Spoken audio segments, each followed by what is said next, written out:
Hey guys, thanks for checking back in with me. I have fourth grade today. These kiddos have not yet met their homeroom teacher. She did have an emergency and I am their third substitute teacher. So I will be checking in with them, see how things are going at the start of the school year, and I will be meeting them shortly. All right, please excuse the air conditioning. It is pretty loud in here, so hopefully you guys can still hear me pretty good. So for the fourth grade schedule today, we had bright and early in the morning, we had art. They had specials for 45 minutes.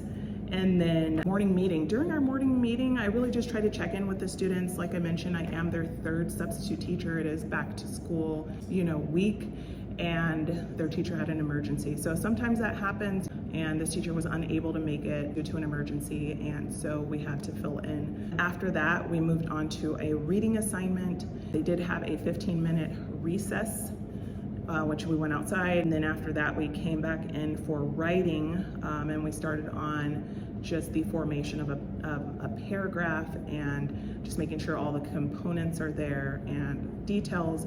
So we did a paragraph describing what is a good friend to you. So after that, it is about noon now, so they are at lunch. Once they return, we'll be doing social studies, then math at the end of the day. So this is really nice. One of the teachers has volunteered to do a group instruction with us so that this class can stay on the same page with the fourth grade schedule. So we'll be doing math in the library with another fourth grade class today. And then dismissal at 2:45. So not a bad schedule at all. All right, so let's chat about some activities that you can do for back to school. The first activity is called Roll a Topic. Take a look. Here's the activity. It comes with a set of dice. I'm just reading here. And it says, take turns rolling the dice and providing information on the topic. Go around the table at least twice. If you roll the same item, you may provide another example of a topic rolled, or roll again for a different topic. And like I said, it comes with dice for each of your table groups. So this is an awesome activity where you can allow the kids to tell a little bit about themselves, introduce themselves to one another. So that is really cute. Another activity is simply a read aloud. And this story is about it's okay to be different. So I loved this story and I would highly recommend this if you are a classroom teacher. So another activity for having the kids get up and move around would be the Would You Rather activity. You can actually just take a look at fourth grade questions on Would You Rather and say, would you rather do this or would you rather do that, and move across the classroom.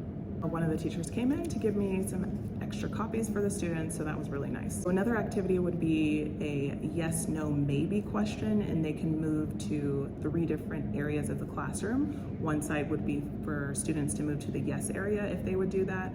If their answer is no, they're going to move to a separate area, and if it's maybe and they're thinking about it, they're going to move to that 3rd corner of the classroom. Each question that you ask is just an opportunity for them to get to know each other, finding out a little bit more about what they might have in common. A great back to school activity you could do is a school supply scavenger hunt, and this really helps students kind of get to know your classroom a little bit better, find the expectations for, where to find this or that. A great back to school activity for the kids to do would also be interview a classmate, and this gives them an opportunity to introduce one another, kind of get those butterflies out so they're not as nervous anymore, and they might find that they have some things in common with another friend. Classroom bingo.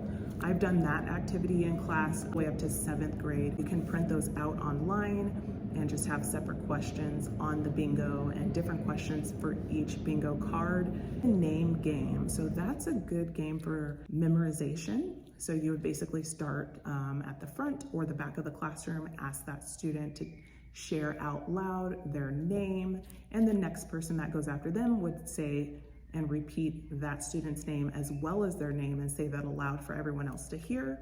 And then by the end of it, you keep trickling down and around the classroom, and it's a lot of fun because the kids are trying to remember each and every student's name.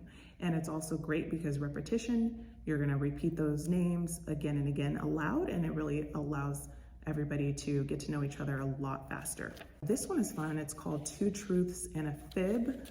This one you can also do I've probably done this all the way up to 8th grade as well. It's a great introductory activity. You give the students a little bit to think about 3 things. 2 things must be true, and then the 3rd thing is a fib. They don't share that fib yet, but they're going to share 3 interesting facts about themselves, and it's a lot of fun. You don't want to make the fib too outrageous where they know right away it's a lie, where it's not the truth about them. So for myself, if I was doing the activity 2 Truths and a Fib, I could share with the students 3 things about myself. So I could say, I graduated from Arizona State University, I have been a teacher in Hawaii, and also I'm a mom. So you give the students some time to think about which one is the fib. And for me, the fib would be that I have taught in Hawaii. I've only vacationed there. I've never actually been to Hawaii to teach. This is a fun activity if you have table groups set up in your classroom. You could have the kids come up with a mascot for their table and a group name. So they have to brainstorm together, communicate and chat about what their interests are and what best fits them.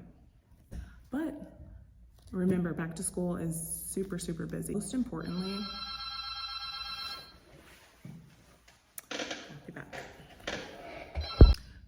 importantly, be kind to yourself, and just really in the beginning of the year, focus on building a positive classroom community for your students.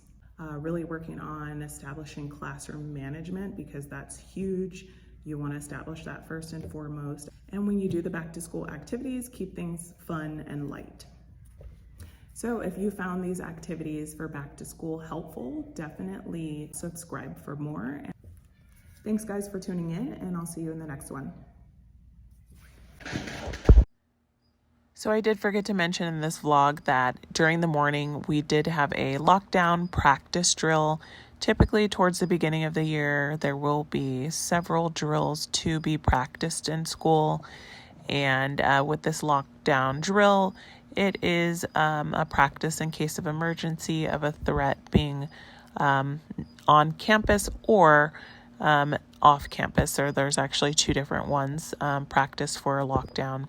And the kids did pretty good overall. It is a procedure where you definitely want to stay calm to help reassure the students that everything is going to be okay, and it's a serious issue that needs to be practiced. And we had to turn the classroom lights off, head to one corner of the classroom. The students are instructed to have a seat crisscross on the carpet and are to stay silent until we are notified from the front office. It did take several minutes to go through the drill, and overall they did really well, so I was super proud of that.